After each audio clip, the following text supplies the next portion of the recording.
சமூக சேவை. சமூக சேவை துறையில் சாதனையாளர் விருதை பெறவிருப்பவர். வலது கை தரும் உதவி இடது கை அறியாது, வறியவருக்கு நாளும் இவர் பலம், பெரும்புகழும் வேண்டாது இல்வாழ்வை நாடாது பிறருக்காய் வாழும் நன்னிலம். சிற்றெரும்பும் தனக்காக சிறிதேனும் சேர்த்திடும், இதுதானே இயற்கையின் விதி. ஆனால் பற்றறுத்த பாலத்தார் ஊனுடல் போதுமென மற்றெல்லாம் தந்திட்டார், மனமே நீ துதி. யார் இந்த சாதனை தமிழர்? இதோ காட்சியாக ஒரு குறுங்காவி.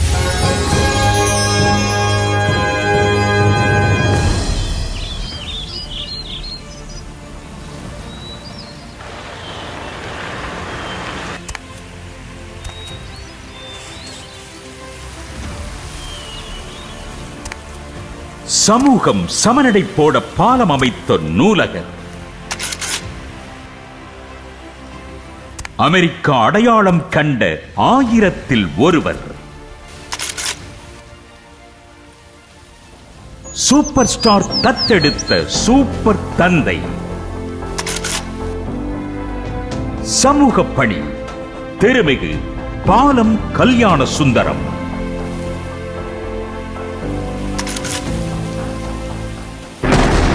இந்திய சீன போர் நடந்த காலம் மாலை 7 மணி. போரை எதிர்கொள்ள பொருளுதவி செய்யுமாறு பிரதமர் நேரு வேண்டுகோள் விடுத்தார். சென்னை பல்கலைக்கழகத்தில் படித்துக் கொண்டிருந்த அந்த இளைஞரின் கையில் காசு இல்லை. ஆனால் கழுத்தில் 8 பவுன் தங்கச் சங்கிலி கிடந்தது. மறுநாள் காலை 7 மணி முதலமைச்சர் காமராசரை சந்தித்து தங்கச் சங்கிலியை அளிக்க கர்ம வீரரின் கண்களில் நீர் சுரந்தது. அந்த இளைஞர்தான் பாலம் கல்யாண சுந்தரம்.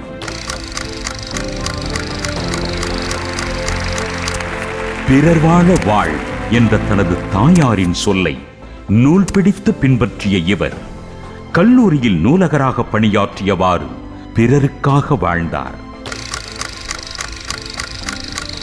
கல்யாணத்தை பெயரில் மட்டுமே வைத்துக் கொண்டு தனிமரமாய் சமூக தோப்பு வளர்க்கும் இவர் தனது குடும்ப சொத்து, ஓய்வூதியம், பணிக்கொடை அனைத்தையும் மக்கள் நலனுக்காக மடைமாற்றம் செய்து கடையேழு வள்ளல் வரிசையில் இடம் பிடித்தார்.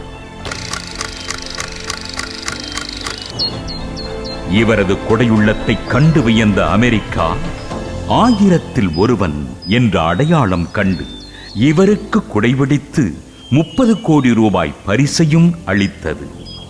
அந்த 30 கோடி ரூபாய் பணத்தையும் முகவரியற்ற மாணவர்களின் நலனுக்காக அளித்தார். அமெரிக்க முன்னாள் அதிபர் கிளின்டன் இந்தியா வந்தபோது திகழ்பரத கண்டமதில் அவர் கண்ட அரசு சாரா தமிழர் இருவரில் ஒருவர் கலாம், மற்றவர் பாலம். மகன் தந்தையை தத்தெடுத்து கண்டதில்லை, ஆனால் இவர்தான் சூப்பர் தந்தை என்று உச்ச நட்சத்திரம் ரஜினி உச்சி முகர்ந்தார். பொருளை மட்டுமில்லாது தனது உடலையும் கொடையாக கொடுத்து பாலம் என்ற பெயரில் சமூகம் சமநடை போட உழைத்துக் கொண்டிருக்கும் ஐயா பாலம் கல்யாண சுந்தரம் அவர்களுக்கு சமூக பணிக்கான தமிழன் விருது வழங்குவதில் பெருமிதம் கொள்கிறது நமது புதிய தலைமுறை.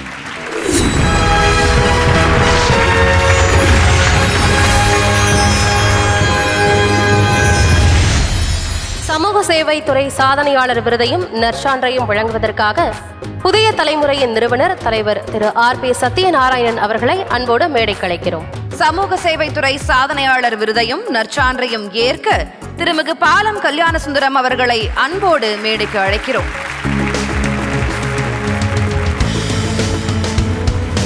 தன்னில் அடங்கும் நலனில் சுகமீது ஈகை திறனுக்கு உலகில் தமிழ் மரபு அறக்கட்டளை சார்பாக திருமிகு சுபாஷினி அவர்களும் மேடைக்கு வருகிறார். ஐயாவுக்கு 80 அகவை கடந்திருக்கிறது. சமூகத்திற்காக தன்னையே அர்ப்பணித்தவர். அனைவரும் எழுந்து நின்று அவருக்கு உங்களது கரவொலிகளை பாராட்டுகளாக தருமாறு அன்போடு கேட்டுக்கொள்கிறேன்.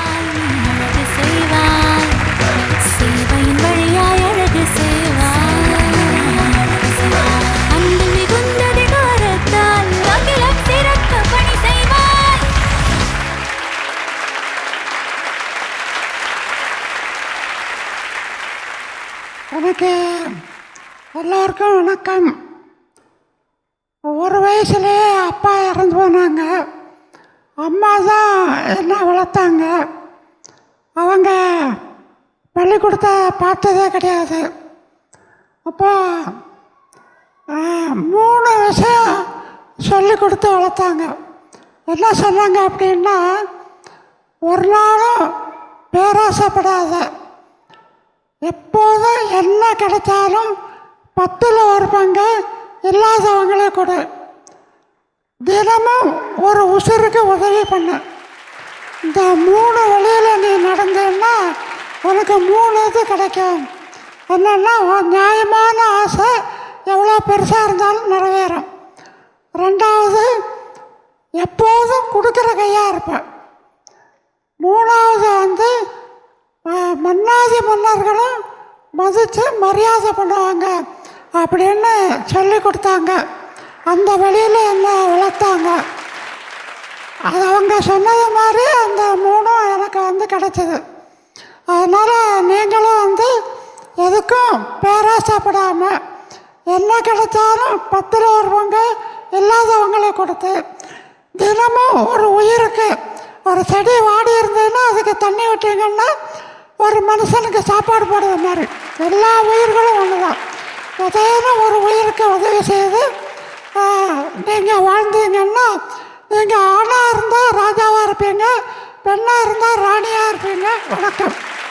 ஐயா, பேராசை இருக்கக்கூடாது, 10ல் 1 பங்கு உதவி பண்ணணும்னு உங்க அம்மா சொன்னாங்க. நீங்க 10 இல்ல, அதையும் முழுமையா 100ஆவே உங்க உடலையுமே சமூகத்திற்காக அர்ப்பணிச்சிருக்கீங்களே. தங்கச்சங்கிலியில் ஆரம்பிச்சதுல தொடங்கி உங்க குடும்ப சொத்து, பென்ஷன் பணம், பணிக்கொடை, ஏன் பரிசா வந்த 30 கோடி எல்லாத்தையும் கொடுத்துட்டீங்களே. உங்களுக்குன்னு எதுவுமே வேணாமா? உங்களுக்கு என்ன வேணும்?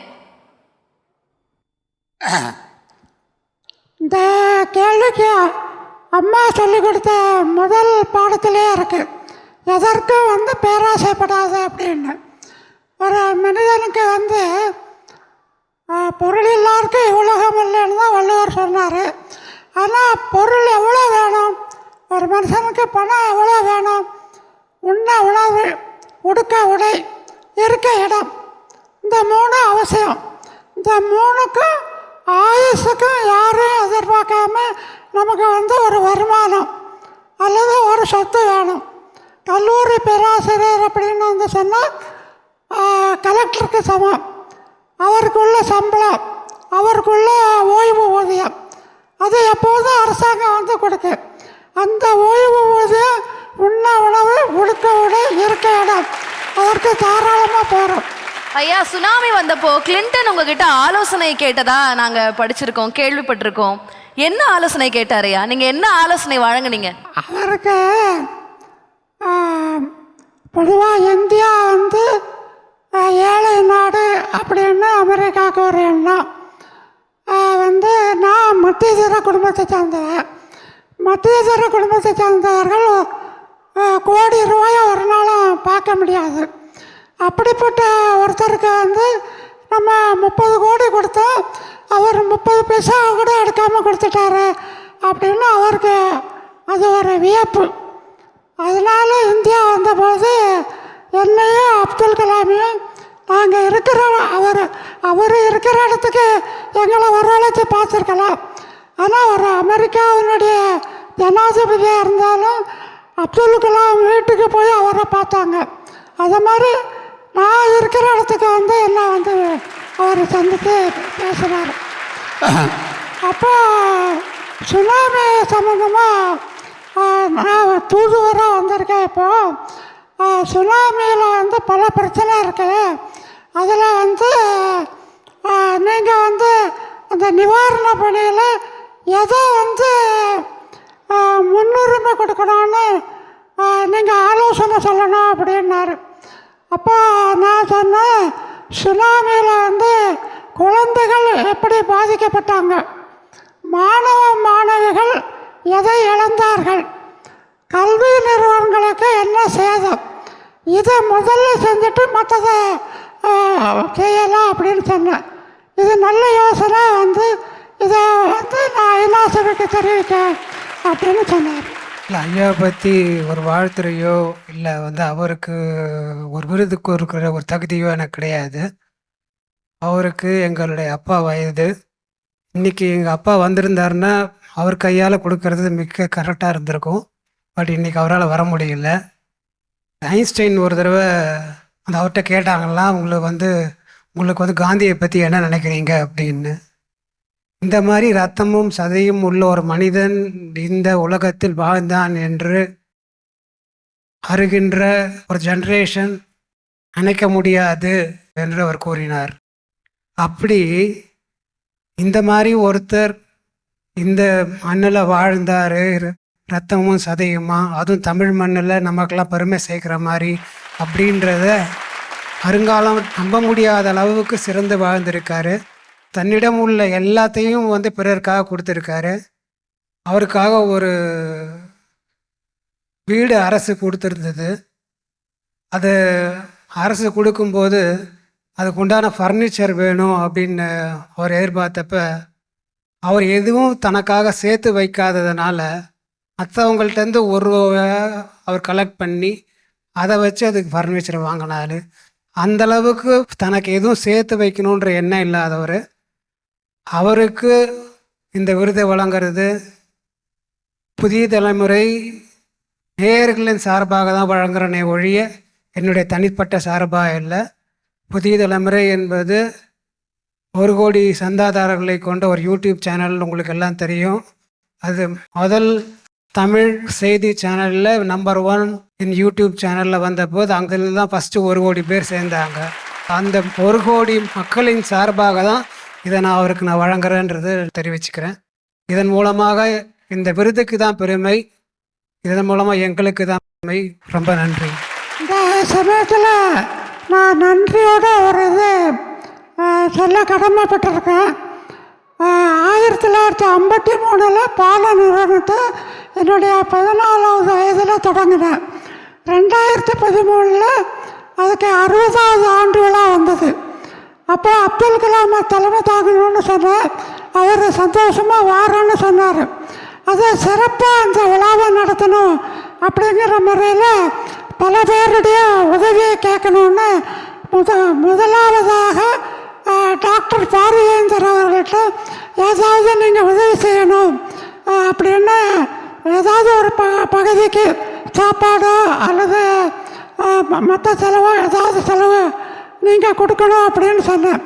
அப்போ பாரியேந்தர் அவர்கள் நீங்கள் இந்த வைர விழாக்காக ஒவ்வொருத்தருக்கையாக போய் உதவி கேட்க வேண்டாம், எஸ்ஆர்எம் பல்கலைக்கழகம் பால வைர விழாவை நடத்தி கொடுக்கும் அப்படின்னு சொல்லி ஆசியாவிலேயே பெரிய அரங்கில் நான் எல்லாருக்கும் 10,000 மாணவர்கள் அனைவருக்கும் சாப்பாடு நான் செலவழிச்சிருந்தால் பல லட்சம் ரூபா செலவழிச்சிருக்கணும். சென்னை நகரமே பெருமைப்படும் விதமாக மிக மிக சிறப்பாக பாரியேந்தர் நடத்தி கொடுத்தாரு. அதை என்னால் மறக்கவே முடியாது. அனைவருக்கும் வணக்கம். புதிய தலைமுறைக்கு எனது இனிய பாராட்டுதல்களை தெரிவித்துக் கொள்கின்றேன். இவ்வளவு முக்கியம் வாய்ந்த செயல்பாட்டாளர் ஒருவரை தேர்ந்தெடுத்து சமூக சேவையாளராக நீங்கள் தேர்ந்தெடுத்து உலகத்திற்கு வெளிச்சம் போட்டு காட்டியிருக்கின்றீர்கள். அது மிக முக்கியம். ஏனென்றால் இன்றைய அவசர காலத்தில் பல சிந்தனைகளில் ஊறி போயிருக்கின்ற மக்களுக்கு இவரது அனுபவங்கள் ஒவ்வொன்றுமே நமக்கு வழிகாட்டியாக அமையும். அவரை பேச சொல்லி கேட்டுக்கொண்டே இருக்கலாம் போல இருக்கின்றது, ஒரு வரலாறு போல இருக்கின்றது பல செய்திகள். ஆக இவரது செயல்பாடுகளை ஒரு நூலாக கொண்டு வந்து அவை கூறுகின்ற செய்திகளை அடுத்த தலைமுறைக்கு கொடுக்க வேண்டிய பெரிய ஒரு கடப்பாடு இருக்கின்றது என்று நினைக்கின்றேன். ஐயாவிற்கு எனது நல்வாழ்த்துக்கள் தெரிவித்துக் கொள்கின்றேன். நன்றி. நன்றி. கடல் கடந்து உங்களுடைய வாழ்த்துறையை தெரிவிச்சிருக்கிறீங்க. நன்றி.